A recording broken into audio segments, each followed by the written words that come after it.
Shalom and welcome to the Hebrew of Israel channel. The goal of this video is to fully establish the fact that science has proven the existence of God and that the universe was created.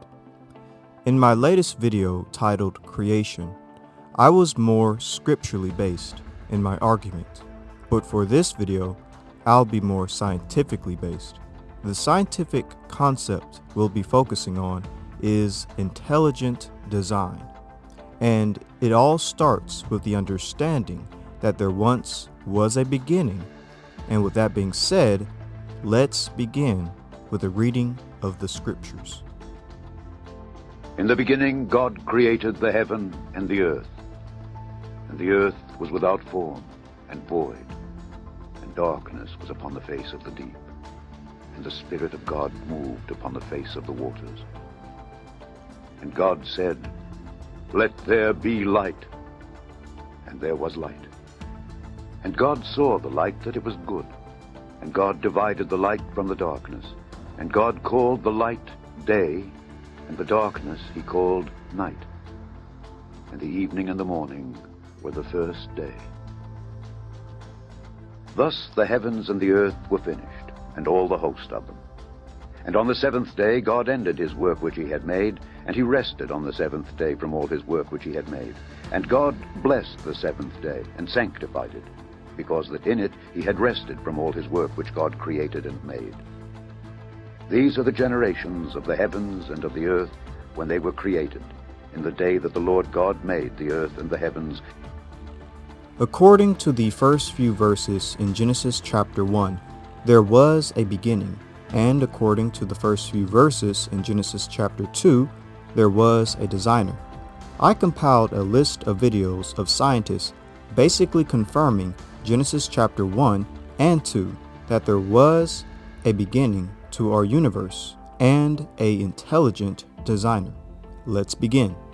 Copyright disclaimer. Under Title 17 U.S.C. Section 107, allowance is made for fair use for purposes such as criticism, comment, news reporting, teaching, scholarship, and research. Fair use is permitted by copyright statute that might otherwise be infringing. Non-profit, educational, or personal use tips the bounds in favor of fair use. As a scientist, microbiologist, biochemist, as a geologist, neuroscientist, physician, biologist, and an engineer. I think there is overwhelming evidence for intelligent design in nature. I see intelligent design in the history of life, in the genetic code of life, in the molecular machines inside our cells, in the complexity of life, in the information embedded in living things, in the operation of the human brain, in the features of the human body, in the chicken and egg causal circularity of life. As a mathematician, I see great evidence of purpose in the universe. As a molecular biologist, I see evidence for design everywhere I look,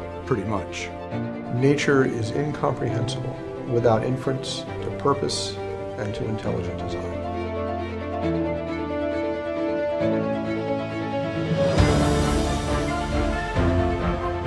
The properties of the universe as a whole, and our planet in particular, were fine-tuned for our benefit and for our survival.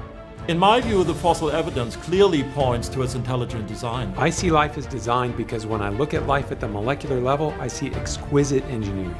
All cells contain DNA, which include lots of information, and information is only the product of a mind. Darwin thought living cells were just blobs of jelly, but when I look in a living cell, I see evidence of factories, machines, three-dimensional architectures, enormous amounts of encoded information. There's power generators, there's manufacturing plants. Life contains many features that we know from experience only arise from the activity of intelligent agents. The genetic code is like a software program. It's like somebody would have had to be a coder, would have had to form this particular genetic code. When I see that order and design, I have a really hard time believing that random mutation and natural selection alone can cause the complexity and the diversity we see in life. When you look at nature at large, what you see is incredible examples of innovation which surpass human technology. Examples include the flight capabilities of a hummingbird, sonar and bats, and greater innovation always implies greater intelligence from a designer. If you read the message from the molecules, it's really clear. They say clearly, intelligent design, intelligent design, intelligent design is the source of life. God created the universe. Can we see scientific proof of it?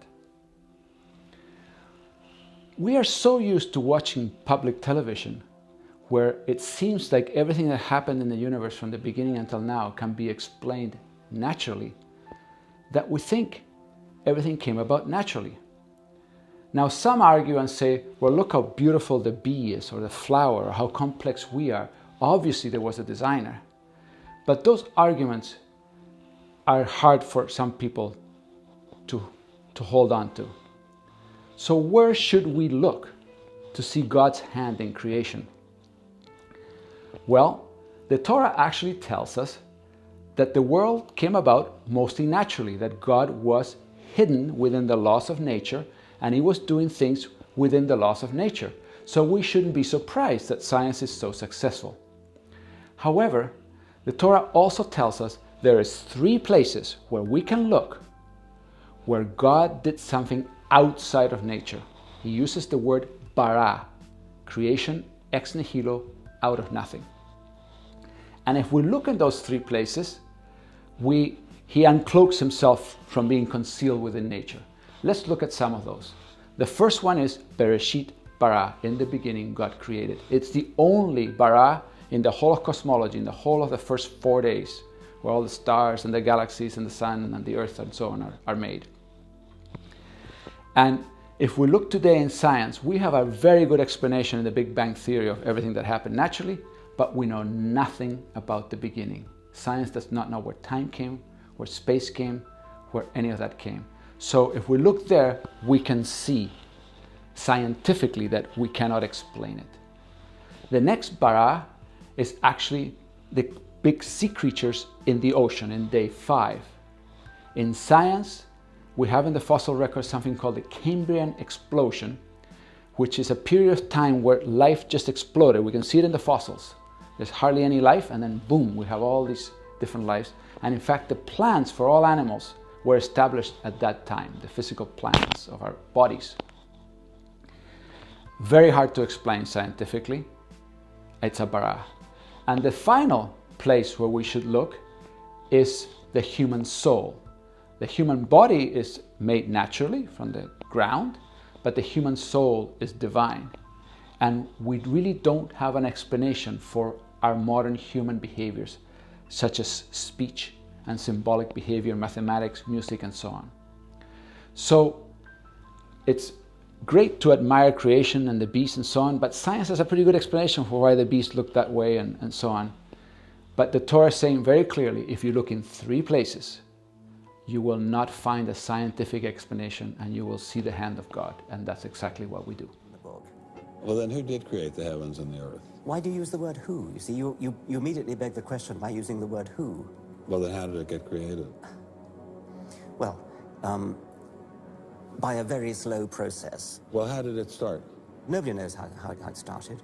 We know the kind of event that it must have been. We know the sort of event that must have happened for the origin of life. And what was that? It was the origin of the first self-replicating molecule. Right, and how did that happen? I told you we don't know. So you have no idea how it started? No, nor has anybody. Nor has anyone else. What do you think is the possibility that intelligent design might turn out to be the answer to some issues in genetics or in evolution? It could come about in the following way. It could be that at some earlier time, somewhere in the universe, a civilization evolved by probably some kind of Darwinian means to a very, very high level of technology and designed a form of life that they seeded onto, perhaps this planet.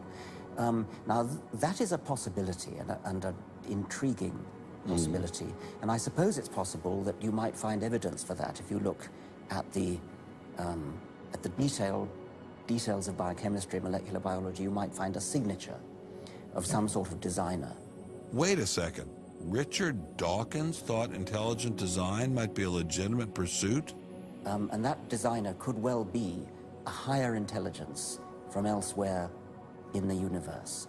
But that higher intelligence would itself have had to have come about by some explicable or ultimately explicable process. It couldn't have just jumped into existence spontaneously. That's the point. So Professor Dawkins was not against intelligent design, just certain types of designers, such as God. Does God exist? Can we use scientific discoveries to demonstrate the existence of God? I'm joined today by Dr. Francisco Delgado, who is a Christian and a physician who specializes in infectious disease, to help unpack these questions. Paco, what do you think is the most compelling scientific evidence for God's existence? Yes. People would like to hear, or give me proof that God exists. And I do not think that only in mathematics really can you talk about proofs. Mm-hmm. We can come with multiple arguments that together will bring up a very, very strong case for the existence of a God.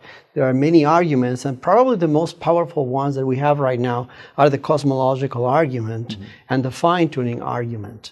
Those, to me, are two of the most powerful ways in which I can show people that there really is a God. Okay, so for those people that are watching this that aren't familiar with those two arguments, could you, in a nutshell, describe what the cosmological argument is, and then, in a nutshell, describe what is the fine-tuning argument? Sure. Well, the cosmological argument goes like this. Everything that begins to exist has a cause. Its second premise says the universe began to exist, and the conclusion is the universe has a cause. And from science, we have seen the very compelling arguments on how really the universe comes back down to a beginning, even if there's a multiverse, essentially. The fine-tuning argument essentially also uses the observations of our universe to see how all of the constants in the universe are so well tuned, to use the same word, so well crafted, designed for us to be here, is essentially talking to each other at this point. So really what we're saying is that if there's a beginning to the universe, there must be a cause, and whatever caused the universe is outside the universe is greater than the universe. And so we could take that concept to be God then. That is correct. And you can also extend it to, for example, arguments about the origin of life. You could also extend it to issues about consciousness. Yeah. So now, as a physician, is there anything about the human body that to you screams design? Everything. From one simple nanomachine that could be in your cell to the whole functioning of the human body, to me it is just a marvel. Now, is there other evidence that convinces you that God exists that's outside of science? Well, you could get into the philosophical arguments for the existence of God. And one of the arguments, for example, is the contingency argument that says essentially that, again, everything goes back to a contingent being or a contingent agent until you get to a point where there is really nothing behind that. That to me is also a very compelling argument for the existence of God. One of the things I think that's happened in the religious community is you see people who are brought up in religious homes and they're taught the stories of the Bible. They're never taught any deeper philosophy or theology that attaches to that. So they have sort of a children's eyes view of what God is and how to think about God. You sort of think of God still as the old man in the sky who's controlling things. What in your opinion is the most reasonable proof of God? What have you found to be the most convincing proof of God's existence? Well, I think that those are two questions. For me, my favorite argument for the existence of God that I find the most compelling is a version of the cosmological argument, which goes like this. Whatever begins to exist has a cause. Something can't just come into being from nothing. Secondly, the universe began to exist. I think we have both good philosophical arguments and scientific evidence for the finitude of the past, from which it follows, third, therefore the universe has a cause. And when you do a conceptual analysis of what it is to be a cause of the universe, you arrive at a being which is an uncaused, beginningless, timeless, spaceless, enormously powerful personal creator of the universe.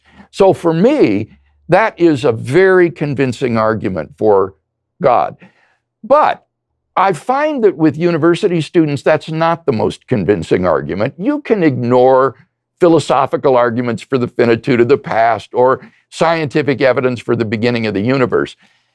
But the argument that they find, I think, the most compelling is what I call the moral argument.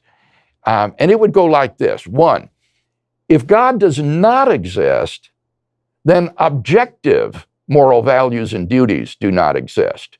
That is to say, in the absence of God, everything becomes socioculturally relative.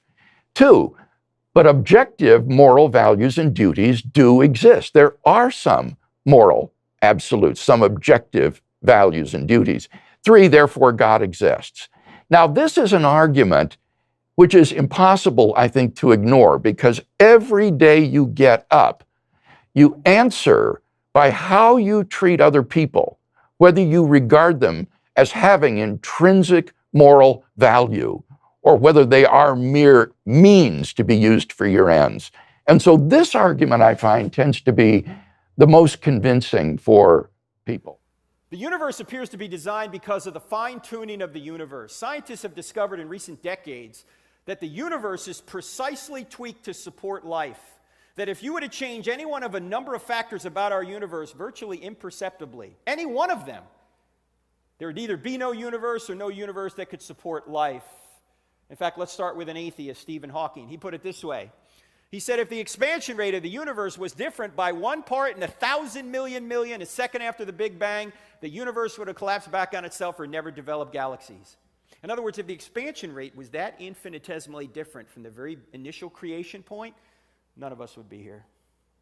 Now, you can't make any evolutionary argument for this. You can't say the expansion rate evolved by chance to the right rate. Why? Because this is an initial condition of the universe. This is how it started.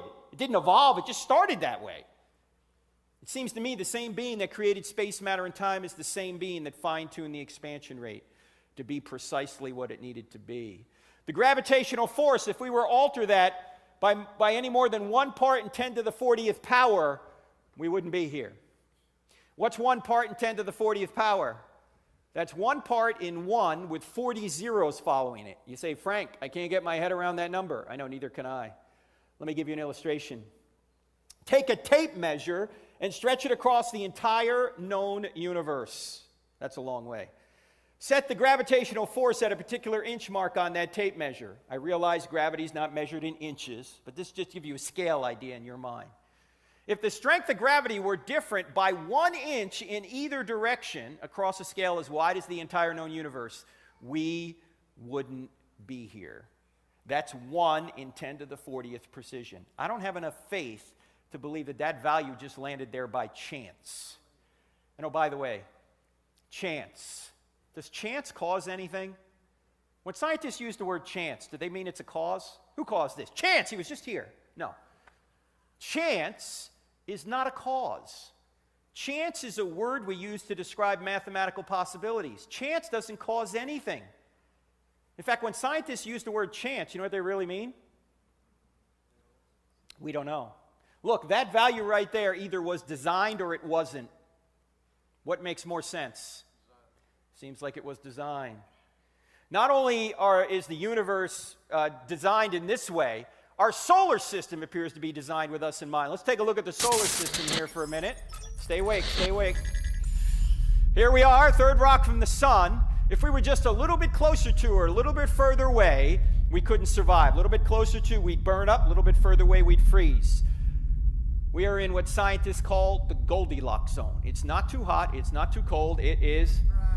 That's a lie. It's too hot here in the summer. The axial tilt, 23.5 degrees. Change that slightly, we don't exist. Earth rotation, 24 hours. Change that slightly, we don't exist. The size and distance of the moon from us. Change that slightly, we don't exist. If Jupiter was not in its current orbit, we couldn't exist here. Why not? Because Jupiter is a cosmic vacuum cleaner. Its gravitational force is so strong that it attracts most of the meteors and space junk to it rather than us. In fact, take a close-up look at Jupiter here. You see these marks on Jupiter? These marks are comet fragment strikes that are bigger than the Earth. Thank God for Jupiter. Because if Jupiter wasn't there, we wouldn't be here. Saturn does the same thing for us, by the way. In fact, here's the size of the planets. Check this out. We've got Jupiter, Saturn, Uranus, Neptune, Earth. Look at poor Pluto down here. You know, Pluto recently has been demoted as a planet. I don't know about you, but I think it's size discrimination. Take a look at this. You can hardly see Pluto. Take a look at this. That's Arcturus. That's another star in our galaxy. Here's the sun over here. Jupiter is 1 pixel in size on this scale. Earth is invisible. Pluto? Forget about it. All right, keep an eye on Arcturus now. Where's Arcturus now? Way over here. The sun is 1 pixel in size on this scale. Jupiter is invisible. Earth, Pluto, forget about them. In fact, if the Earth was the size of a golf ball, Betelgeuse here, look, I don't name the stars, okay? If the Earth was the size of a golf ball, Betelgeuse would be 5 or 6 Empire State Buildings high. And that's just in our galaxy. That's not outside our galaxy. And the average distance between stars in our galaxy is 30 trillion miles, and all that distance is necessary for us to exist here on Earth now. Now, 30 trillion miles, how far is that? Far.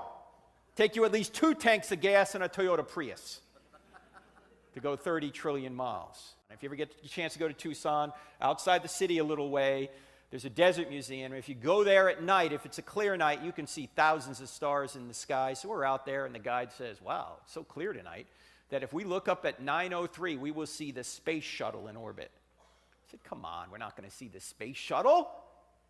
I mean, it's only 120 feet long. It's 350 miles up. We're not going to see it. Oh, me of little faith. At 9:03, the guide goes, look! And we look up in the sky about 70 degrees above the horizon. There's an object streaking across the western desert sky, relative to us about like this. When it got right about here, it disappeared. I don't know whether Scotty beamed it up or what. Actually, what happened was, despite the fact that we were in total darkness, the space shuttle was so high up that the sun was still reflecting off of it. When it got out of the range of the sun, we couldn't see it anymore. Now, when the space shuttle was in orbit, the space shuttle was traveling at about 18,000 miles an hour. That's 5 miles per second. You got trouble getting to school in the morning? Take the space shuttle. You'll be here 5 miles a second. Think about how fast that is. Well, I did a little calculation to try and figure out how long would it take us if we could get in the space shuttle and go from our star, the sun, to another star an average distance away, 30 trillion miles. In other words, how long would it take us to go 30 trillion miles if we could go 5 miles per second? How long do you think it would take us? Long time? Math major? Hundreds of years. It would take us 201,450 years. That means if you got in the space shuttle at the time of Christ and started traveling from our star, the sun, to another star an average distance away, in our galaxy, you've been going 5 miles a second for 2,000 years, you'd be less than 1/100th of the way there right now. And we're going to explore space. No, we're not. We're not going anywhere in space. We can hardly get out of our solar system. And even if we do, it's just too far and it's too dangerous. Now, how many stars are out there? The number of stars that are out there are about equivalent to the number of grains of sand on all the beaches on all the earth. You see this picture here on the left? This is from the ground. You see this little square right here? That's that square from the Hubble Space Telescope. Those are stars, heavenly bodies.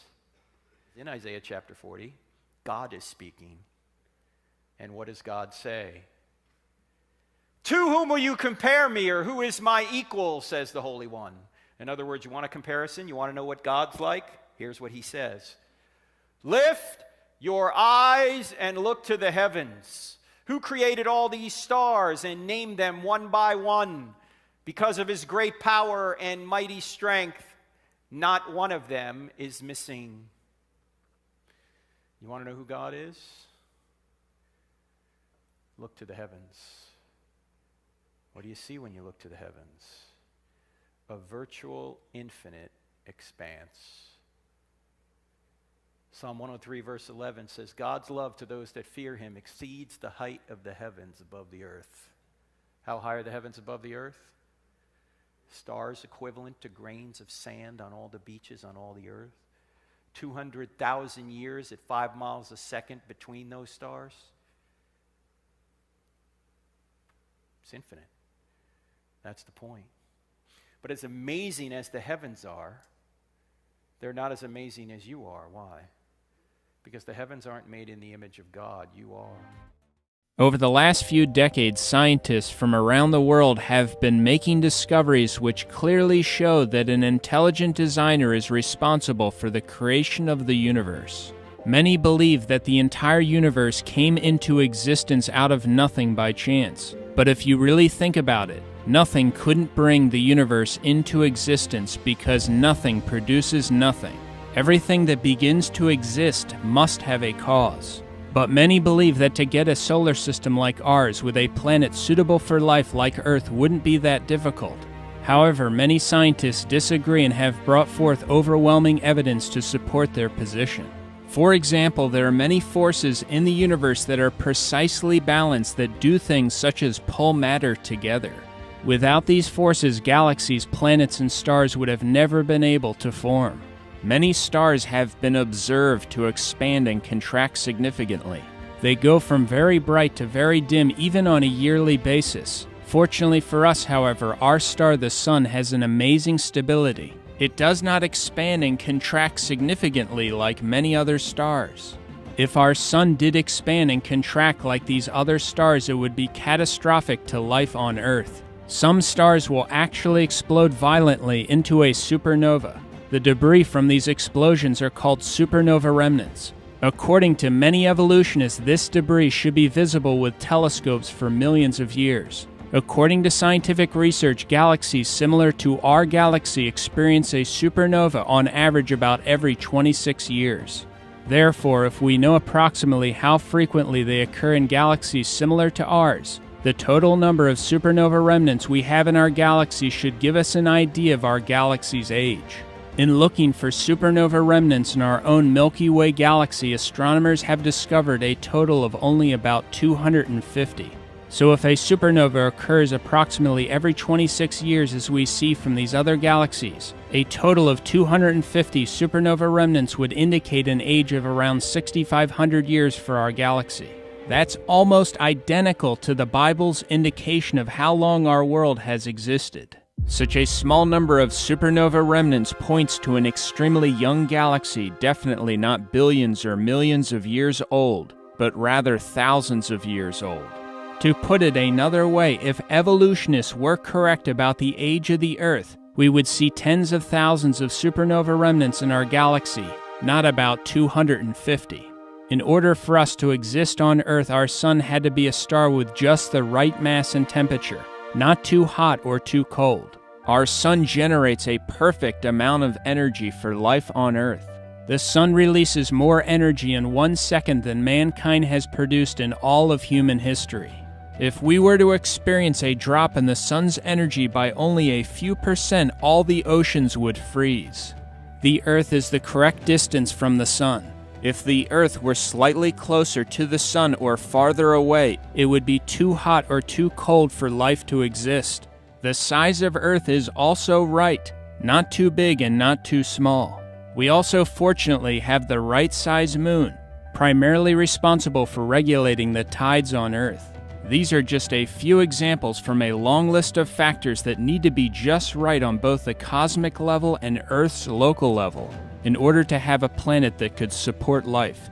In many cases, if you even slightly altered these precisely balanced factors, life would be impossible on Earth.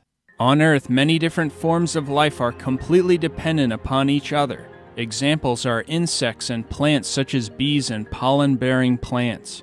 If either the plants or bees evolved before the other, they would have not survived. Therefore, they must have come into existence at the same time. The Earth's ocean basins and atmosphere have just the right mixture and balance of gases. If these gases were changed in any way, animal life and vegetation on Earth would die. Evolutionists have no explanation for why the Earth, unlike other planets, has such an incredible amount of water. We also have a planet that is rich in oxygen. If our current 21% oxygen level were just a few percent higher, our atmosphere could become completely unstable and explosive. Earth has a magnetic field. Without this field, the solar wind would blow our atmosphere away. Earth's atmosphere blocks harmful sunlight, while at the same time it allows sunlight that is useful for life. Plants require large amounts of sunlight to exist, and a human being's richest source by far for vitamin D is sunlight. When sunlight hits the skin, vitamin D is produced by the body. A lack of vitamin D has been directly linked to many health problems. The Earth's atmosphere also happens to be transparent. This conveniently allows us to view other planets, stars, and things like eclipses. A total solar eclipse is only possible because the Sun is 400 times larger than the Moon and is about 400 times farther away from the Earth. The result is that during a total solar eclipse from Earth, the Sun and the Moon appear to be the same size, creating a perfect match. And it is only because of these total solar eclipses that we have been able to make scientific discoveries that otherwise could have never been made. Evolutionists believe that the Sun, Earth, and Moon formed when our solar system came into existence about 4.5 billion years ago. But the Moon is moving farther away from the Earth each year. So if the Moon were too far away or too close to the Earth at the time humans existed, observers on Earth would never see the event of a total solar eclipse. Thus, according to evolutionists, the incredible total solar eclipse spectacle could only be seen in a tiny window of time in the solar system's existence.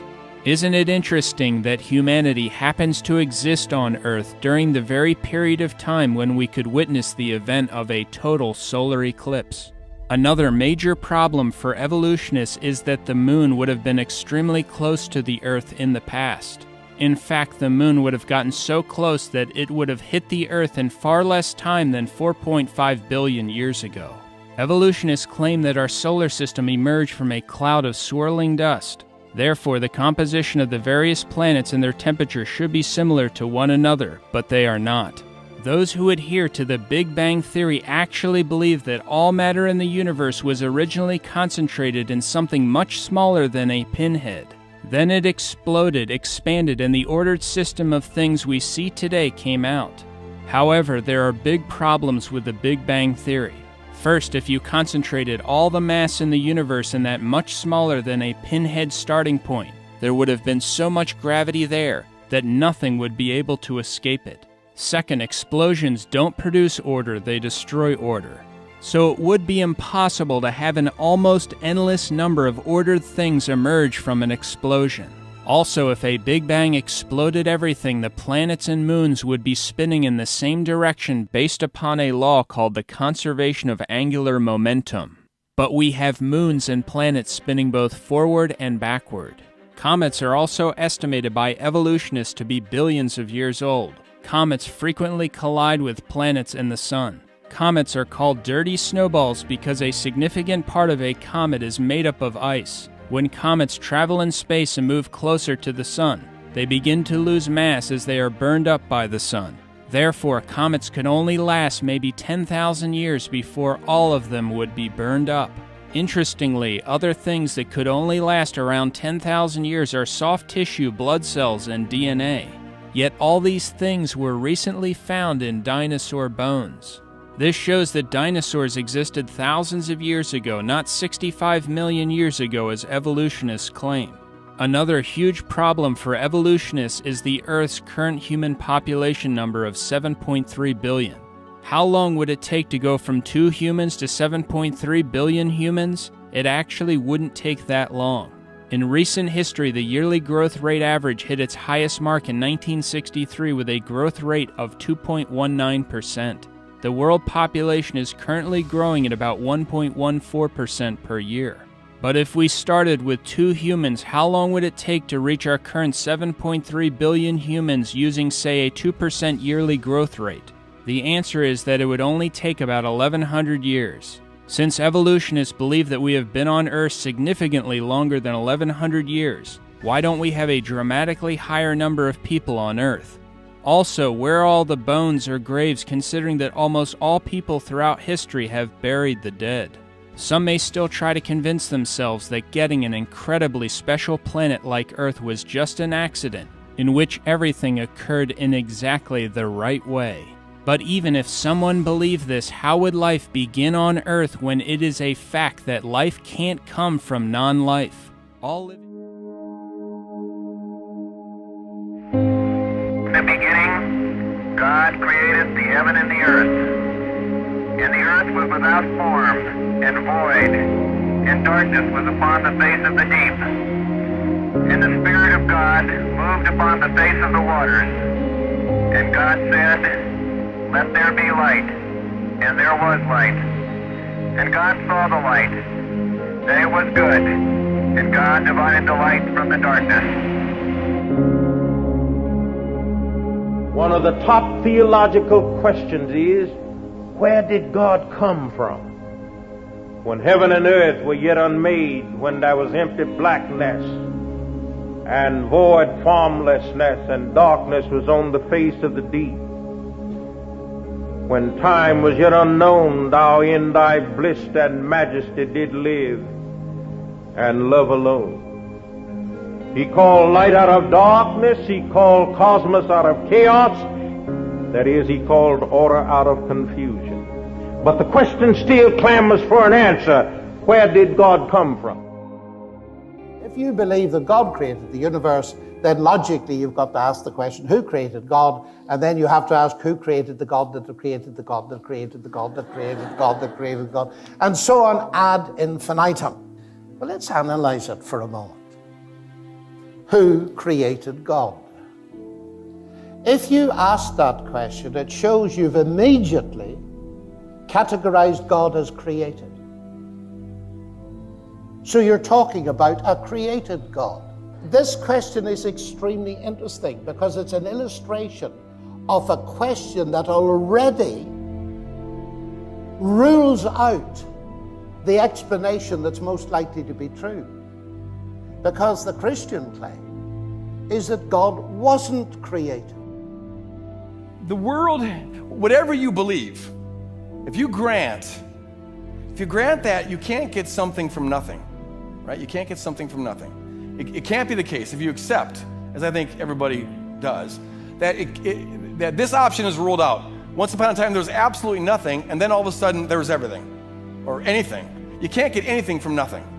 You know, that just goes against all logic. So, if you believe that you can't get something from nothing, and you grant that there is now something, which I'm hoping you do since I'm talking to you and I'm a something and so are you, then there must have always been a something. Everyone has to believe that something has been forever. Otherwise, we'd still have nothing. So it's a question of what is the something that has been around forever? Now here's the thing. Everything we know about the physical world tells us that it's not a good candidate for something that has been around forever. Especially since the 30s of the last century, with the acceptance of the Big Bang Theory, which is pretty much uniform now, which is telling us that this universe, as we now know it, is a one-way show. It's a one-time, one-way show. Everything indicates that energy is being used up, as I mentioned earlier. Second law of thermodynamics is very well established. The suns are running out of energy. We now know that the outer rim of the universe, the farther out we go, the faster it's expanding. So the expansion seems to be speeding up, and we have no way of explaining that. Energy is being used, and everything we know about it is that it's used up. So the physical world, physical reality, isn't a good candidate for the something that must have always been for there to be anything. So whatever there was that is the cause of what is, it must be quite different than what is. Because what is, by definition, as far as we know it, can't always have been. And I submit to you that all contingent reality, which is simply reality that could be otherwise, this chair, you, me, virtually everything you're seeing here, it came into being, it goes out of being, and it's forever on the precipice of non-being. It's not solid. It disappears in time. That all of those things don't explain themselves. None of this explains themselves. And the totality of contingent things don't explain themselves. They're like rope.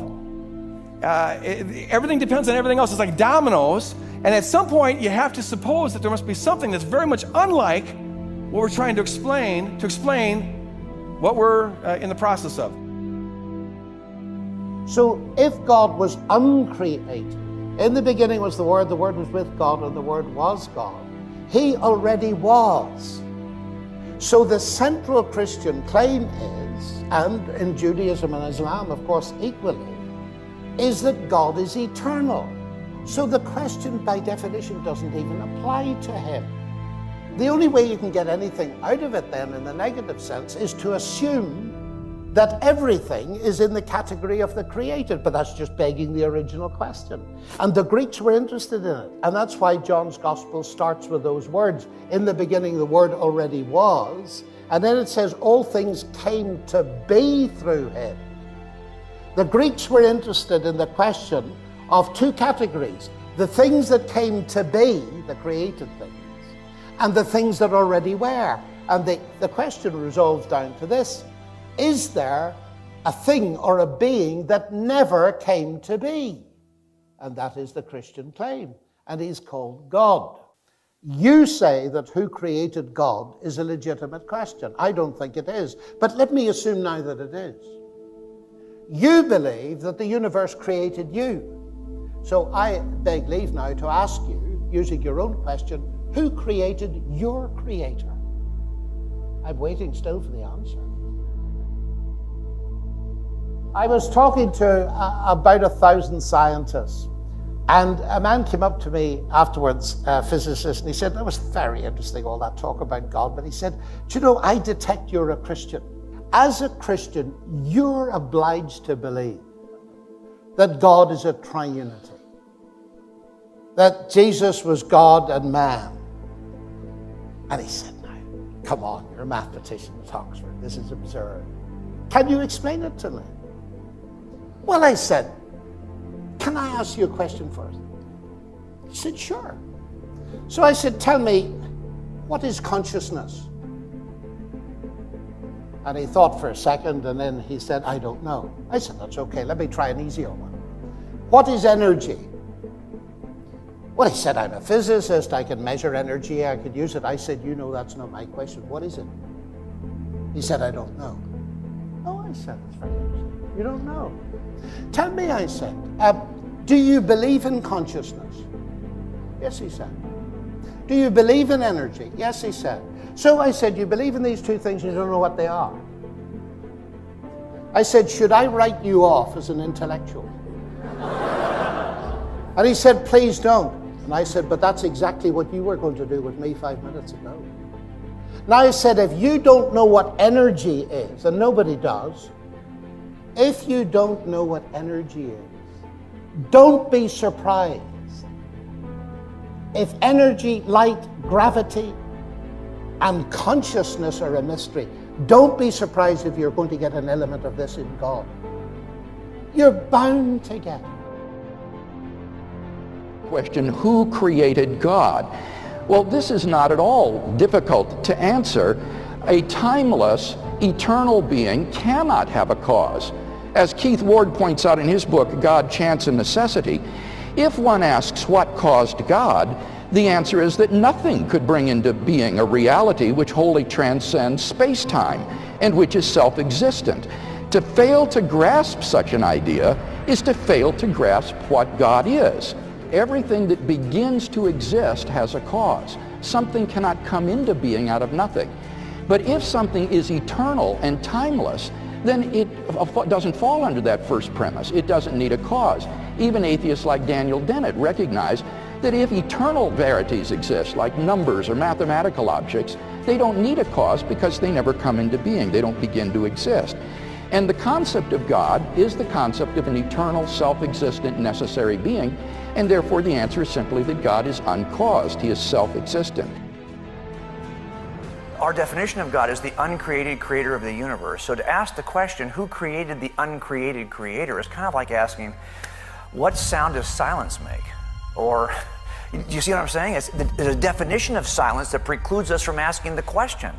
And that is really what we're doing here when we ask the question, who created the uncreated creator of the universe?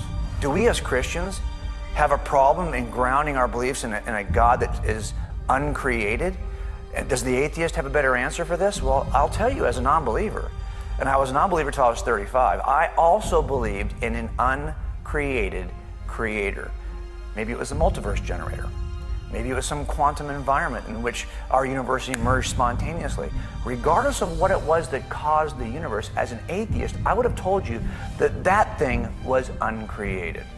So it turns out everyone believes there's an uncreated creator. And the answer is he came from nowhere. Now that's theologically correct and it's biblically sound. For Habakkuk said, I saw him when he left the hills of Teman, the Holy One from Mount Paran, and Teman simply means nothing or nowhere. So he came from nowhere. I made that statement in Detroit some time ago, and a man talked with me after the meeting, and he said, preacher, let's be reasonable about this thing. You up there tonight talking about God came from nowhere. That doesn't make sense. Let's be reasonable about it. I said, all right, if you just want to be reasonable about it, the reason God came from nowhere, there wasn't anywhere for him to come from.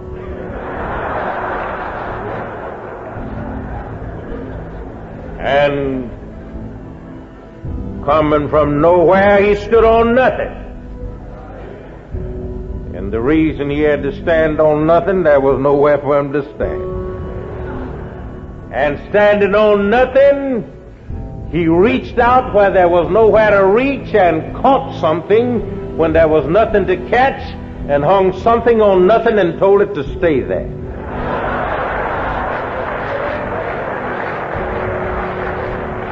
Now you'll find that in Job 26:7 that he hung this world on nothing. And standing on nothing, he took the hammer of his own will and he struck the anvil of his omnipotence, and sparks flew therefrom.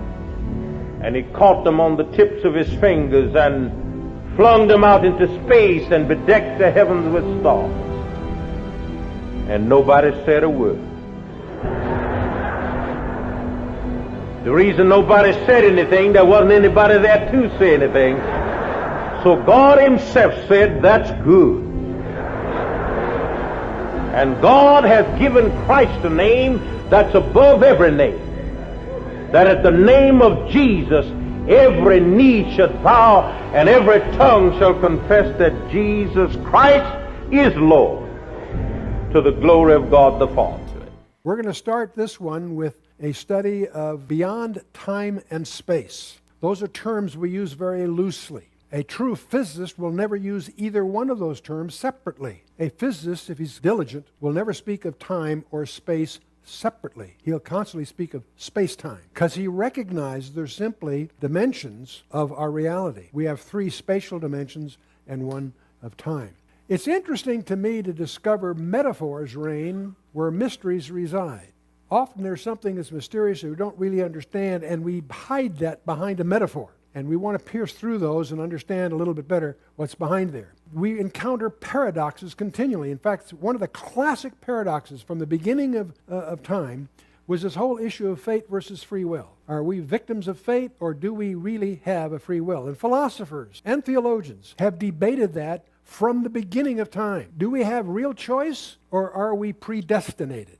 Both terms are implied in the Scripture. Are we really predestinated, or do we have free will? And though that seems like a paradox, but it's a paradox only when viewed from within the predicament or the constraints of our time domain. So we'll talk a little bit about that. And so let's start with the nature of time. And we're going to get some insights from modern physics here. Time, it turns out, is a physical property. And that is not as obvious as it first may sound, but it is profoundly important to understand, because unless you understand that, you will not fully appreciate much of the biblical text. We know today that we don't live in 3 dimensions, we live in 4. That's why physicists will always use the term space-time. We'll touch upon Paul's revelation in Ephesians chapter 3. Paul highlights something that many people miss that is of profound significance to all of us. We'll touch on that, and we'll explore some lessons from geometry, but it'll be a geometry that goes beyond the Euclidean geometry that you learned in school. So we'll touch a little bit about that. We're going to talk a little bit about the geometry of eternity. Sounds like a strange phrase, doesn't it?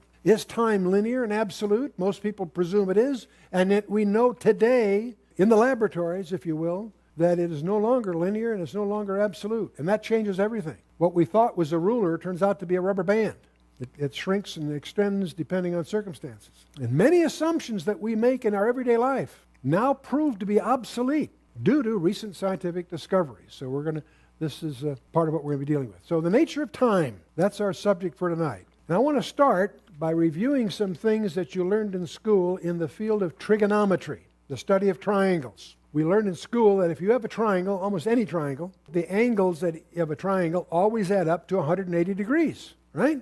And it doesn't matter what kind of a triangle you have, any triangle, it turns out, apparently fulfills that rule. But suppose now Gary and I go out into a field, a large field, and we lay out a triangle, and we discover the angles of that triangle that we laid out on this large field adds up to more than 180 degrees. What would you conclude? Some of you would say, well, that's what I expect from Chuck and Gary going on an assignment like that, No, so you recheck our work and you discover, much to your amazement, that it's more than 180 degrees. And what we've discovered then is that those rules we learned are only true for a universe of 2 dimensions. That's why it's called plane trigonometry or plane geometry, because it's true in a flat surface. Now, it turns out that if you start studying the globe and you start studying navigation, you quickly discover that you have triangles all the time of more than 180 degrees. You can have a triangle on the planet Earth that has 90 degrees in each corner. Okay? That's more than 180 degrees, by the way. You can add it up and try it out. Okay. It turns out that if you have angles of more than 180 degrees, what you discover is that you are on a convex surface, not flat anymore. If you ever encounter a triangle that has less than 180 degrees, then that means you've got a concave surface rather than a convex surface. A hyperbolic paraboloid being a common example of that. But I don't think any of you are worried about encountering one of those. The real point is the realization that a violation of that little rule of 180 degrees is what led Dr. Einstein to realize, as he was grappling with the properties of space, he began to realize that space has more than 3 dimensions. And that's what led to the theory of relativity, because he realized that Planck's constant was a 4-dimensional constant, not 3. And so that's how he led to what we call Einstein's revolution. His special theory of relativity in 1905, where length, mass, and velocity were relative to velocity, was part of it, but then it gets generalized by 1915 at what his general theory of relativity. When we speak of Einstein's theory of relativity, you usually mean his general theory of relativity, in which there's no distinction between time and space. We encounter 3 spatial dimensions: length, width, and height, and time. A point in this space has existence not only in terms of those 3 spaces, but in a moment of time. Time is an intrinsic property of the environment that we're in. There's no distinction between time and space. In fact, we now know that we live in a 4-dimensional continuum. And this has been confirmed at least more than 14 ways to over 19 decimals accuracy. So it's no longer really a theory. There are aspects and implications that are still quite theoretical. But the point is, this is now a recognized, highly confirmed thing here. So I want to talk a little bit about the dilation of time. There are atomic clocks that are located at the National Institute of Standards and Technology in Boulder, Colorado, and also at the Royal Observatory in Greenwich, England. These are very complex devices, and they are very, very accurate. They're accurate to better than 1 second per million years. And I remember vividly, I was on the board of directors of a company that was acquiring another company, Frequency Time Systems in Boston. We were acquiring this company, and the company we were acquiring, the president was giving us a proud demonstration of their product, which was cesium clocks, basically, and that they're accurate to better than 1 second per million years. And I raised my hand as an acquiring director. I says, I have only 2 questions. How do you know, and who cares? Well, the way we know is from the natural resonance of the cesium atom, which is what gives it this incredible accuracy. And who cares? It turns out that the accuracy of measuring time determines the precision of your navigation. And it's the accuracy of those clocks is what makes your GPS operate. Even when I travel, it mystifies me that I can have a little thing that might put my phone on the rental car and tell it where I'm going and where I want. And it'll tell me which lane to travel in. And it'll tell me that I'm not in the right lane to make a right exit. I mean, the precision of that thing, knowing exactly where I am, whether I'm in the United States or in New Zealand, driving on the left side, doesn't matter. It knows exactly. So in today's world, we're beginning to take so many of these things so for granted. And yet part of this is because of the precision at measuring time. But let me tell you something about these two clocks. There's these elaborate, highly precise devices, one in Boulder, Colorado, and one in Greenwich, England. They're accurate to 1 second per million years. And yet every year, there's 5 millionths of a second off. They don't stay in step. So the question you want to ask, okay, which of these is the accurate one? Okay? It's the one in Boulder that's 5 seconds per year faster than the identical clock in Greenwich. Which one's correct? They're both correct. Time itself is different there than here. Why? Because Boulder, Colorado is at 5,400 feet altitude. In the Denver area, that's high altitude. The one in Greenwich, England is 80 feet above sea level. So one is higher than the other. If I had such a clock here on the platform and raised it 1 meter, okay, it speeds up by 1 part in 10 with 16 zeros after it. Not very much, but it's predictable and measurable. Time changes. So these atomic clocks are faster by 1 part in 10 with 16 zeros after it for every meter in elevation. So see, a time measurement in a weaker gravitational field runs faster than one in a stronger field. So if you're starting to talk about days or years or months, you really have to say, in what gravity field are you talking? Because they're different, by the way. Near the surface of the Earth, there's this 1 part in 10 to the 16th per meter, and for whatever it's worth. Now, they actually took some very accurate measurements in aircraft in 1971. J.C. Haley and Richard Keating put 4 cesium clocks around the world. One went eastward and one went westward. And by the time you account for rotation and all that stuff, it turns out that the one that went eastward around the world lost 0.059 microseconds, while the one that went westward gained 0.273. Exactly what, when you take all the physics factors, exactly what Einstein's theory predicted. Really astonishing. But the one that's perhaps more graphic and relevant, if you pick up a textbook, almost any textbook in physics that deals with this, they typically will talk about 2 hypothetical astronauts. And we're going to send them to the nearest star, one of them. We're going to leave one of them right here with us, and we're going to send one to the nearest star, which happens to be Alpha Centauri. That's the one that's closest to us. If you go to the night sky, there is a star up there, the closest one to us, that happens to be called Alpha Centauri. We're going to pick that, and in our imagination, we're going to send one of these 2 astronauts. They were both born at they're twins, both born at the same instant. And we're going to send one to that star and back, okay? Now, the Alpha Centauri is about 4.5 light years away. A light year is a distance, a very large distance. It's how far light can travel within a year. Light goes pretty fast, and a year is a long time. It's 4.5 of those. That's how far away Alpha Centauri is. So we're going to send this astronaut we're going to imagine that we could send him at half the speed of light. So he's going to go 4.5 light years away at half the speed of light. It's going to take him 9 years to get there, right? 9 years back. Okay, so that's on the Earth. Here on the Earth, he will leave, take him 9 years to get there and 9 years back. On our logbook, he will have been gone 18 years. You with me so far? Okay.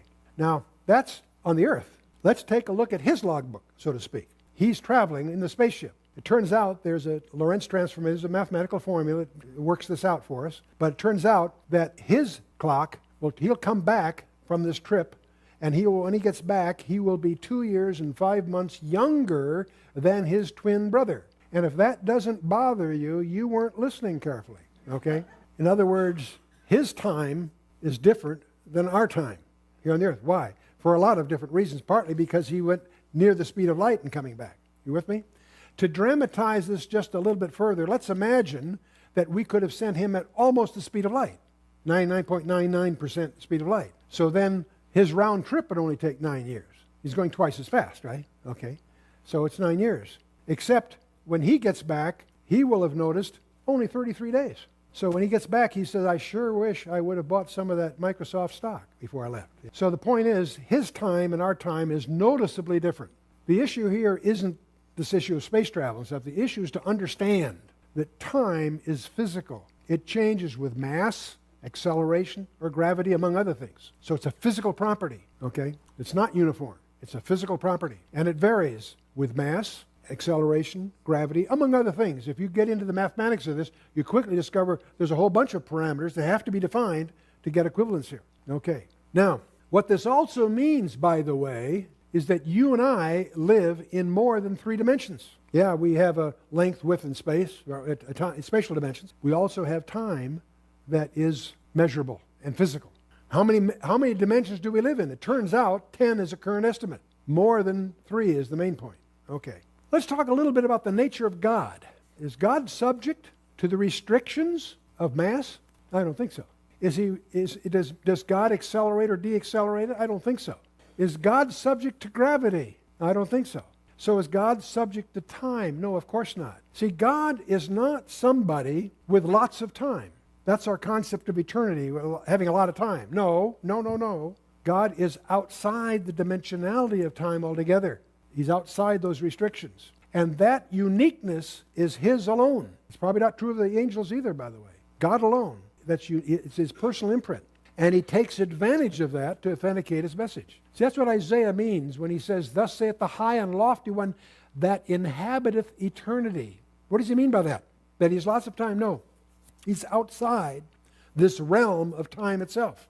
And that has implications for all of us. If God has the technology to create us, does He have the technology to get a message to us?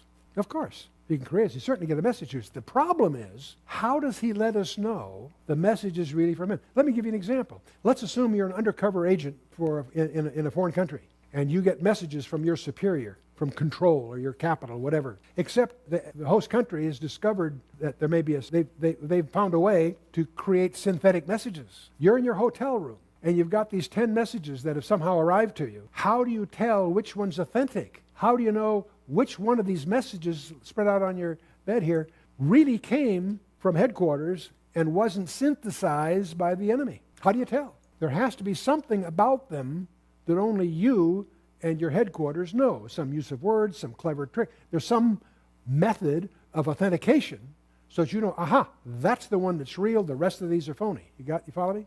That's what we mean by authentication. Well, how does God authenticate this?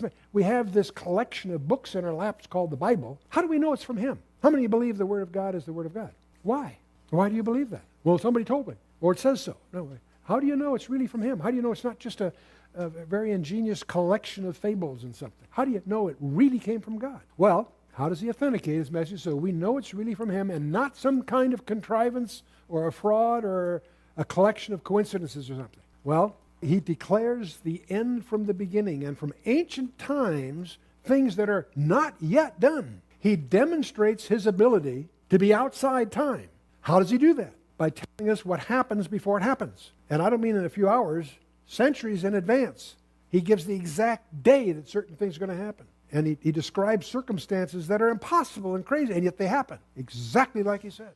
And the more you see that, the more you embrace that, suddenly you begin to realize you're dealing in a communication with somebody that's extraterrestrial, outside our time domain. And that's so fundamental. We also have another problem. We think of time as linear. But when we were in school, the teacher went to the blackboard and drew a line from left to right. And the left end was the beginning of something, the birth of a famous person or the founding of an empire, what have you. The right end was the end of that. There's a beginning and end. How many have made timelines in school? How many of you went to school? I'm kidding. So what we do because of that background, when somebody uses the word eternity, we tend to imagine what that means. It's like a line that starts at infinity over here on the left and goes to infinity over here on the right. We think of eternity as having lots of time. That makes good poetry, but it happens to be very bad physics, because eternity is not having lots of time, it's being outside the dimension of time altogether. Let me take this line that I've used and pretend it comes out from the screen towards you. Can I represent that sort of with this curve? Just imagine it's coming out at you. You and I are at a point in that time called the present. Behind us is the past. and the front of us is the future. The past is a memory, the future is a hope. We're between those two. That's why we call it a present. It's a gift. It's a gift. See a little pun there? I went by you there. Sorry, okay. Now, see, for us, what's past is behind us. What's forthcoming is coming, and we don't know what's coming. But if I'm outside that line altogether in eternity, it's conceivable for me to be able to see all three at the same moment, so to speak. God is outside the dimension of time. He can see the past, obviously, and the present, but he also can see the future as clearly as he saw the past. Now that leads to another interesting conjecture I'll just leave with you to think about, is those arrows can go the other way. Somebody that died 1,000 years ago, and someone that died yesterday, and someone that gets raptured 3 months from now, may all arrive at his throne at the same moment. Ooh, that should alter your three-dimensional, four-dimensional perceptions here. But let's move on here. I love one of my favorite quotes of Dr. Einstein is that he says, people like us who believe in physics know that the distinction between the past, the present, and the future is only a stubbornly persistent illusion, because he really had a grasp of time far beyond most philosophers, of course. Now, you and I are sitting here with in our lap a collection of books. We call it the Bible. We use it singularly, but it actually is a collection of 66 books. And if you're not confused yet, I'll point out to you it's actually 70, not 66. But if I said that on the radio, it'd confuse all my listeners, because the book of Psalms is 5 books. And if you break that down, you really have 70 books. But if you start that discussion, you get everybody confused. No, we'll stick with 66 books. That works for our purposes. And they were written of a period of almost 2,000 years, by our reckoning. Now, the interesting thing is we discover that it was penned by over 40 different guys. Some say 44. There's a few that there's some ambiguity about, because they're really edited and pulled together. The point is, there are more than 40 authors that pulled these together over 2,000 years. And one of the incredible discoveries in my life, since my specialty from the beginning was in the information sciences. And as you study information sciences, you get, that's a field that is perhaps a little specialized. But from that perspective, I encountered 2 discoveries that changed my life. The first discovery was that these 66 books, even though they're penned by over 40 guys over almost 2,000 years, they're an integrated message system. Now, what do I mean by that? I don't mean that there's a theme in the old that's fulfilled in the new and all that. No, far more than that. These 66 separate books, penned by over 40 different individuals who didn't even, for a large part, didn't even know each other, because they were spread over 1,700 years. But in this package of writings, we discover that every detail is anticipated by a deliberate, skillful design. The very words, the very letters, the use of idioms, the very structure of the text demonstrates an integrity of design that went far beyond the horizons of any one of the writers. Now, when you grapple with that, you first of all really, don't take my word for it. You have to discover this on your own. But as you do, as you begin to uncover examples of this, what you begin to realize is that the origin of that collection had to come from outside time itself. It wasn't dreamed up by Moses, by great insights. It wasn't, these prophets didn't somehow accidentally lay out these genealogical and other details. No. There's an architect organizing this from outside time. And that's demonstrable by just studying the text. I get so tired when I hear one of these well-meaning Christian kind of guys on the television say, well, you can't prove the Bible, but. They ought to make some very positive point, but they seem to have to preference it with this presumption, well, you can't prove the Bible. That just shows their own lack of information. They're uninformed. Yes, you can prove the Bible by simply this, by discovering the integration of that design, and that's just a question of doing some homework, and then try to explain the origin of that design any other way than having come from outside time. Yes, you can prove the Bible. And the fingerprints of the author are all over the creation and all over the Bible, and they are in concert. So we're going to explore a little bit as we go on here about the boundaries of our reality, because the message we're dealing with is from outside our reality. And I'm going to use Da Vinci's Vitruvian Man as a representation of our anthropic reach. We as men, how far can we reach? I'm just going to represent that by the middle here. We are man. We're in the middle of this, okay? And we're going to talk more about the discovery by scientists that we seem to be dimensionally in the very center of the universe. from the very largest, very smallest. We're right in the middle somehow, and I'll come to that later. But there we are. We're going to explore tonight a little bit about largeness. I'm going to take size as a horizontal ordinate here, okay? So things to the right are big, things to the left are small, bigger or smaller than man. So we're going to go tonight, we're going to go to the right. We're going to go to bigness, largeness, if I can call it that.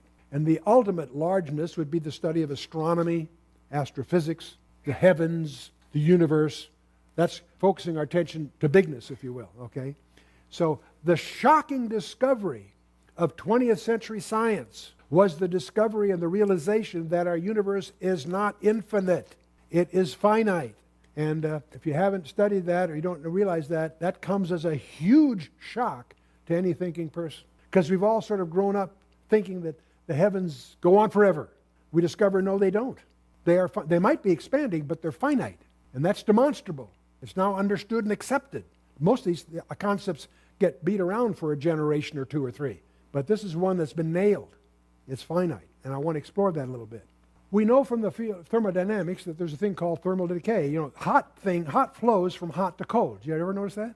Anyone want to debate that? We all have experienced that heat flows to cold, right?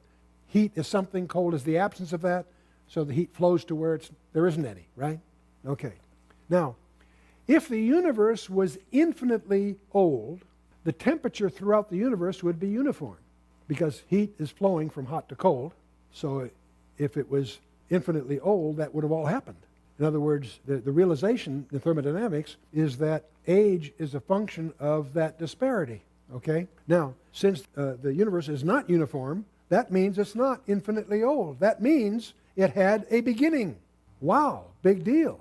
Science is still trying to wrestle with that reality. They obviously know it had a beginning. And the way they explain it is first there was nothing, and then it exploded. And if you think that makes logical sense, you're in the wrong class. Okay. No, the universe had a beginning, and attempts to explain that fall under a category of theories called the Big Bang. And there's 4 or 5 basic ones, and none of them work, by the way. That's part of that's why it's such a hot topic in physics or astrophysics, is because each presumption you make turns out to be refutable. Well, it oscillated. Well, then there's a loss. There's a entropy loss issue, and you go on and on. So the problem is they can talk about what they think happened in the first few seconds or whatever. They can't explain how did it happen. What started it? There had to be something making it happen. Really. That also means it's destined for an ending. If heat is flowing from hot to cold, it eventually, that all happens, and there is no more difference in temperature. There is no more possibility of doing work in the universe. All work is a function of temperature differences, in effect, energy differences. So we know it had a beginning, and the shock is we know that someday, billions and billions and billions of years from now, or whenever, it's going to have an ending. Okay? Now this is the reality we need to face. The Big Bang is what we call the beginning of it, and the heat death, the ultimate heat death, is what scientists call the end of this. And the point is that it's finite, had a beginning and an ending. That's a disturbing thing to come to grips with. We're in a temporary environment. Wow. That's especially disturbing when you discover that you are not temporary. This part of you that has no mass, call it soul, spirit, call it what you will, it's massless, so it has no time. So you're eternal, but you're in a temporary environment. Wow! Does that give us some insights biblically, if you will? Linear time. We tend to presume that time is linear. We talked about beginning and end and so forth. So we, in time, move forward, don't we? And we can look back. We can't move back, except in the fiction foolishness of these science fiction things. We can't move back, but can we look forward? Not really. We pretend to, we think to, and there are mystics that try to, but the only one that knows the future is God. Satan and his minions may try to simulate that in various clever ways, but that we can move forward, look back, we can't move back, and we are not very good at looking forward. And so, can time really go backward? If it could go backward, how could you tell? Suppose at midnight tonight, time started to go backwards. So would all clocks, so would all time. Turns out, it's a non-trivial thing if you were suddenly disturbed. If somehow through one of my talks and you suddenly became concerned, gee, maybe, am I in a time reversal? How would you tell? You can't tell by looking at a clock. How can you tell if time's going backwards? There is a very simple way to tell. What you do is you get a deck of cards and you shuffle them. And as you shuffle them, they get more ordered. You're going backwards. See, time moves towards randomness. Time goes from order to chaos always. You ever notice that in your locker in school? Or the garage? You spend a Saturday and get it all organized for how long? Huh? The closet, in the front hall closet, whatever. It goes from order to chaos. That's just life. That's true in every field of science. It's called the entropy laws. They have thermodynamic rules. So if you saw a reversal of entropy, you're going backwards in time. One way you do that would be shuffle cards, and if you did it and they came out in bridge order, you'd be very uncomfortable. Okay. So the entropy, shuffling a deck of cards, randomness toward order would be a reversal of entropy and hence time. We find the term throughout the Bible, stretching the heavens. I want to talk a little bit about the fabric of space as we think of it. Is this just a metaphor? I saw the heavens stretched out. Is that just a poetic metaphor? Job says, who alone stretches out the heavens? In Psalm 104, stretching out heaven like a tent curtain. Isaiah 40, who stretches out the heavens like a curtain and spreads them out like a tent to dwell in. Jeremiah says he has stretched out the heavens. The Lord who stretches out the heavens, Zechariah also picks up, and so forth. I could go on and on like this in dozens of passages where consistently the Bible talks about the heavens as being stretched. In fact, it gets worse than that. We know that space today, you and I think of space as an empty vacuum. You know, we visualize someone in a spacecraft out there having to get out in a spacesuit for obvious reasons, and yet we presume that the vacuum is empty. It's not empty. That may come as a surprise to you. Isaiah tells us it can be torn. Isaiah 64, the space can be torn. It can be worn out like a garment, really. Psalm 102. Hebrews, Haggai, and Isaiah all speaks of the heavens being shaken. If it's empty, how can you shake it? 2 Peter talks about it being burnt up. Revelation talks about it being split apart like a scroll. Rolled up like a mantle in Hebrews 1 and a scroll by Isaiah 34. Now that's a whole big thing. If the heavens can be rolled up, in order for something to be rolled up, it must be in some sense thin.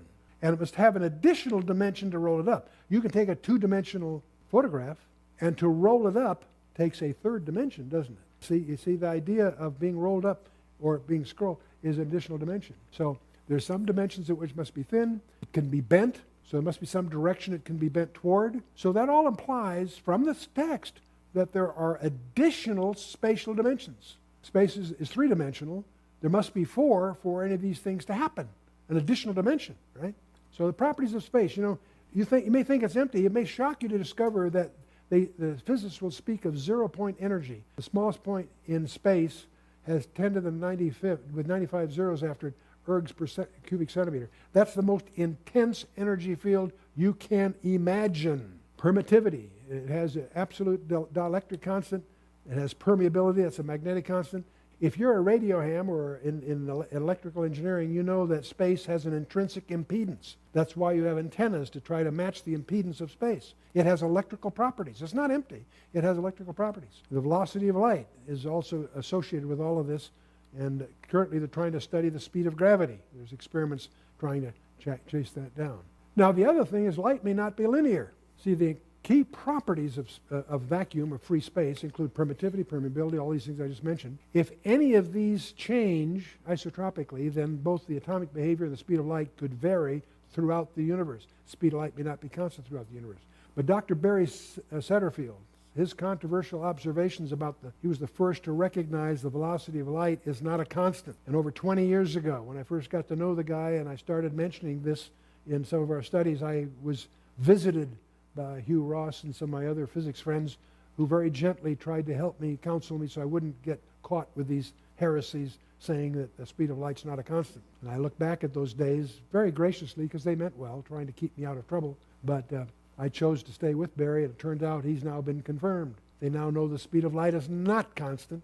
In fact, there's a lot of recent papers that explore implications of it. But what's disturbing, he identified this more than 20 years ago, and they don't give him credit for that. The field of physics is just as, anyway, we're going. Setterfield, he analyzed 164 measurements of speed of light, commonly called C, the speed of light, gathered over the last 320 years, which reveal a statistically significant decay of speed of light. And when coupled with the associated C-dependent constants, that includes some 639 values measured by 25 different methods, still didn't cause these people to pick up on it. A comparison of dates in orbital time from history, archaeologically, corals, tree rings, whatever, with atomic dates from a variety of radioactive isotopes has provided some over 1,000 or 1,228 data points over almost 5,000 years. And this is all exploited in our briefing on Genesis, the Big Bang, and other things here. William Tift is an astronomer with the University of Arizona, and he's been collecting data for about 20 years on what are called red shifts. Some of you may realize that the stars, if you take a spectrum of it, they have a spectrograph. Stars seem to be shifted to the red, and the theory is that the further they are, the more they're shifted, and that's what they call Hubble's law. Edwin Hubble first suggested that the reason they're red shifted is because of the Doppler effect of expansion, and that seemed to explain for most of them. And so they call that Hubble's law, and that's why the Hubble telescope is named after Edwin Hubble. Well, William Tift was collecting data on red shifts, as they're called, that are not red. They're going the other way. There are a few. They're called aberrant red shifts.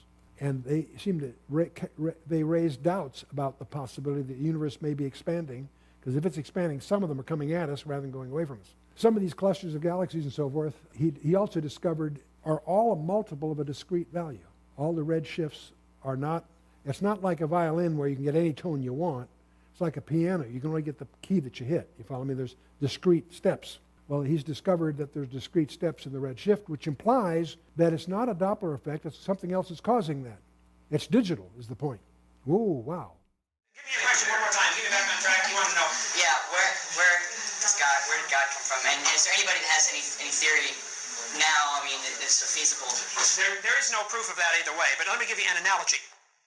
I taught geometry, science, and mathematics for years. In geometry, in plane geometry, you deal with just flat substances. Let's suppose we have two people, Mr. Flat and Mrs. Flat. Okay? Here they are, Mr. Flat and Mrs. Flat. They live in Flatland, the chalkboard. They have no comprehension of the third dimension, right? All they see, actually, you and I, as three-dimensional beings, you can see two dimensions, width and height, and you understand depth, but you don't really see depth in the strict sense of the term. You could take a picture of what you're looking at, and it would be flat, but you would still perceive the depth in it. Third dimension is really something we perceive. You don't really see it, if I can get the difference across. Mr. Flat would see Mrs. Flat as a straight line. He could walk around and understand that she is indeed a rectangle, but he only sees her as a straight line. He walks around and says, oh, she's a rectangle, okay? Suppose I, as a three-dimensional being, would like to get them to understand me. You can't put a three-dimensional object into two dimensions. So I stick my finger through the chalkboard. Mr. Flat comes over and says, I've seen him, he's a circle, right? The cross-section of my finger. Over here, I put three fingers through the chalkboard. Mrs. Flat comes over and she says, oh, no, honey, I've seen him. He's three circles. Both have a very, very limited, small view of what I am. Both are right and wrong at the same time. There's no possible way I'm going to explain a three-dimensional being to a two-dimensional being. Cannot be done. But yet I have the capacity of being closer to them than they can be to each other. And they're not even aware of my presence, because I'm just barely into the next dimension, right? I think God is not limited to our three dimensions that we have, length, width, and height, or maybe time, and maybe there's other dimensions. I think the God that I envision is beyond all of this nature. He created it. The guy who designed the car, or the computer, or the calculator is above and beyond and smarter than and outside of his creation. He's not affected by it. He has to be smarter than the watch. He made the watch, right? I think the Creator is not part of this creation in the pantheist sense. I mean, God, you don't go hug the trees because this God is the tree and God is the rock and God is the flower. That's a very limited pantheistic view of God. The God that I have is outside of his creation. If he wants to come down and walk on the water or raise the dead, he made the whole thing. He can do absolutely anything, totally unlimited. That is the Christian God that he says, okay, poof, there's the world. In Paul's letter to the Ephesians, in chapter 3, Paul makes an interesting remark. He says that Christ may dwell in your hearts by faith, that ye, being rooted and grounded in love, may be able to comprehend with all saints what is the breadth and length and depth and height, and to know the love of Christ which passes knowledge, that ye might be filled with all the fullness of God. So it's a devotional tapestry here, except on the way he makes a strange remark. He says, what is the breadth, the length, the depth, and the height? Did you notice that? How many dimensions are there? 4. My goodness, is Paul consistent with contemporary physics? Do you think he realized the universe has 4 dimensions? I don't think so. But the Holy Spirit that was guiding it certainly knew all about it. So Paul's expression here, I believe, vastly transcends his own understanding. if you take these terms in the Greek, platos means the breadth, suggesting great extent. Length refers to length as we think of it. Depth, bathos, deep things like the deep things of God, whatever. And height, of course, is height of place, hupsos. But the point is, these are all 4 dimensions that are descriptive of the spaces we know it today. Epistle to the Ephesians is surprisingly sophisticated from a physics point of view. That leads us into this discussion of hyperdimensions. That's just a fancy word for spaces that have more than 3. You and I are used to 3 dimensions, right? But if you can talk about spaces of more than 3, but then you're dealing in what's called hyperdimensions, okay? We've just gone beyond Euclid. When we were in school, all of us had what's called Euclidean geometry, which is the geometry limited to 3 dimensions, naturally. We had enough trouble with that. We didn't need more, right? So there are only 2 kinds of people that can really deal with hyperspace, spaces of more than 3. That's mathematicians with special training, and relax, I'm not going to try to go that way. The other people that can deal with them are small children. Small children have no problem. They can deal with that. Now, Edwin Abbott was a churchman in the turn of the century. He wrote a novel called Flatland, and his little novel is a useful technique to get. We can't move up. If I tried to talk 4 or 5 dimensions to you, we'd quickly be not communicating. But Edwin Abbott played around the other way by imagining a universe of 2 dimensions, and we can learn from some of the things he did. I want to introduce 2 people to you, and I'm going to ask you to be, compassionate, because these 2 people have a very serious handicap. They live in only 2 dimensions, Mr. and Mrs. Flat, and their universe is 2-dimensional. And if they each live in their own universe, 2-dimensional universe, they have no conception of the other. They have no way to make the transition. But if I come along as a 3-dimensional person, I can easily move that one into their universe. For what to them is a miracle, to me is casual, right? So we learn something there. There's something, we can go further than that. I also have another capability. I can incur a proximity to each of them that is more intimate than they can have with each other. I could put my finger 1/1,000,000th of an inch away from each of them, no matter where they are. See, I can enjoy a form of communion with both of them that they can't even have with each other, because I have the advantage of an additional dimension. See where I'm headed? We can draw some understanding of hyperdimensionality from this little exhibit here. If I stick my finger through their universe, what do they see? They don't see a hand. They see a dot that becomes a circle, and then goes, they see the 2-dimensional subset of what I am. If a ball falls through their 2-dimensional universe, they see a dot that becomes a circle, it becomes a dot and disappears. They never see the ball. They see the 2-dimensional representation of the interference of that ball with their universe. Now, how would you communicate a 3-dimensional object to a 2-dimensional universe? Suppose I want to communicate to Mr. and Mrs. Flat about what a cube is, a box that has 4 sides, a top and a bottom. How would I do that? Well, one way I could do is by a 2-dimensional projection. I could try to project that box into 2 dimensions. But that isn't very useful. They wouldn't be able to grasp that too well. If I take a 4-dimensional cube, and there are such things, and project them in 3 dimensions, you can do this on the internet, you quickly discover they're not at all intuitive as you start playing with it. Now, this is a 3-dimensional projection of a 4-dimensional hypercube, but I couldn't do the simulation for you here. Not very useful in any case. Another way I might do this would be to unravel the cube to the 2 dimensions. I can take the box and unfold it. I can unravel it. That'd be one way I could try to communicate a 3-dimensional object into a 2-dimensional universe, right? Not still a bit awkward, isn't it? Well, there is a 4-dimensional cube that can be unraveled, and it's called a tesseract, or a Hinton cube. And the only place I've ever seen this actually used may surprise you. The only place I'm aware of this, other than in geometry class, the only place I've ever seen this used is in a painting by Salvador Dali. His representation of Corpus Christi is, in effect, a tesseract.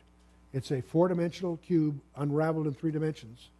And it stunned me to realize that Salvador Dali had that kind of mathematical insight to understand what he was doing here.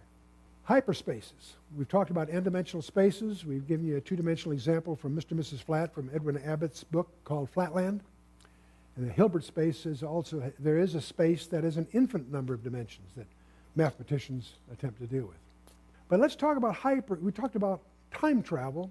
Let's talk about hyperdimensional travel.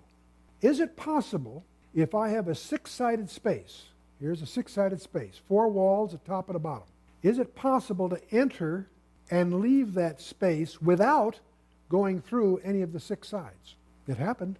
The disciples were in an upper room, frightened, nervous, confused, doors locked, windows shut, nervous, and Jesus shows up right in the middle of them.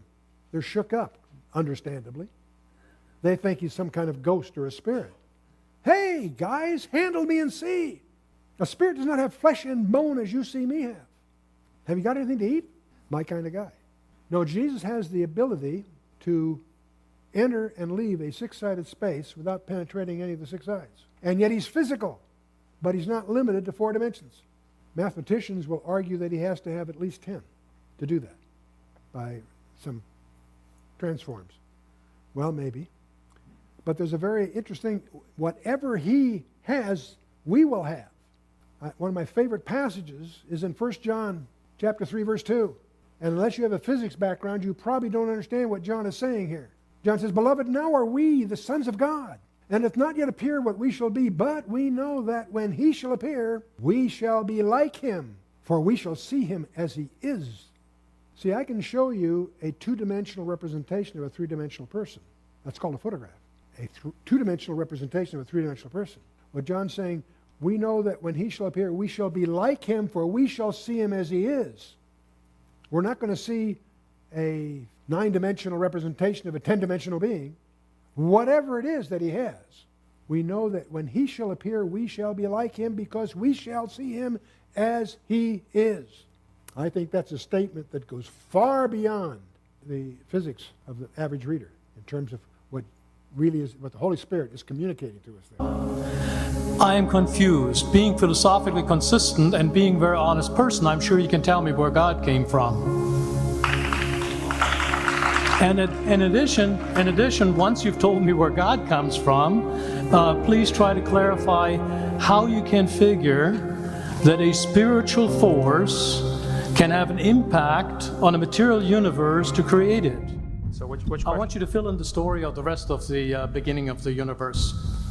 God, spiritual matter, impact on material matter. Okay, so 2 questions. All right. Go ahead.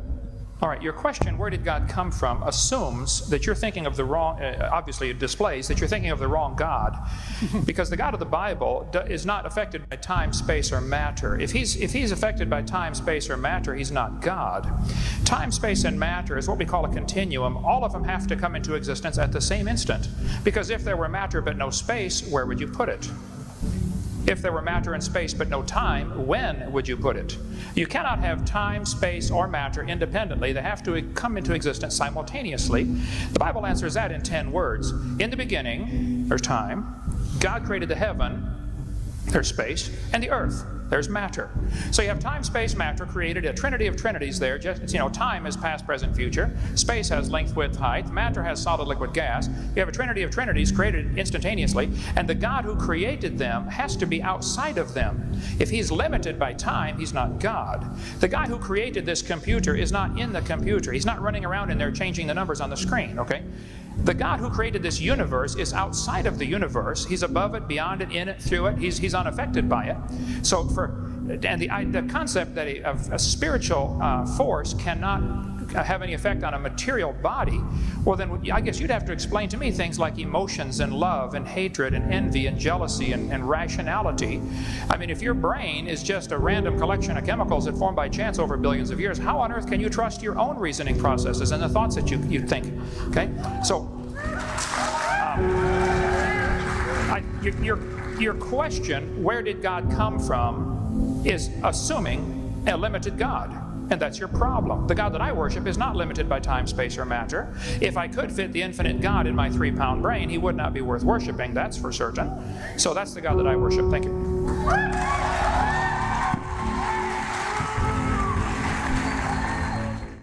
In the beginning, God created the heaven and the earth. And the earth was without form and void, and darkness was upon the face of the deep. And the Spirit of God moved upon the face of the waters. And God said, Let there be light. And there was light. And God saw the light that it was good. And God divided the light from the darkness. And God called the light day, And the darkness he called night. And the evening and the morning were the first day. Thus the heavens and the earth were finished, and all the host of them. And on the seventh day God ended his work which he had made, and he rested on the seventh day from all his work which he had made. And God blessed the seventh day, and sanctified it, because that in it he had rested from all his work which God created and made. These are the generations of the heavens and of the earth when they were created, in the day that the Lord God made the earth and the heavens, and every plant of the field before it was in the earth, and every herb of the field before it grew. The fact that there was a beginning to our universe proves that something started it, something that existed outside of time, space, and matter. Also, the complexity of life and the laws of physics and nature is evidence of an intelligent designer. In the end, it's up to you to believe who is this designer. Therefore, I conclude with this. I choose to believe in the God of Abraham, Isaac, and Jacob, and that the Most High is the creator of the heavens and the earth, and he has no beginning. Just as he said to Moses, I am that I am. With that being said, shalom and have a great day.